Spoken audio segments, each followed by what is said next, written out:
আজকে বিক্ষোভ পরবর্তী জনসমাবেশের বক্তব্য রাখবেন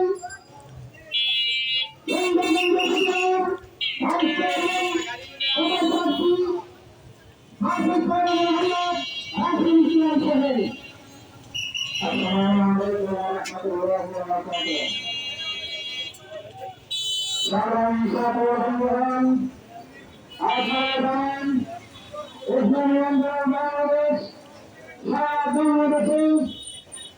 প্রত্যেকটি থানা থানায় বিক্ষোভ সমাবেশ চলছে সুন্দরবনের ভাষণের পক্ষ থেকে আজকে আমরা বিক্ষোভ সমাবেশ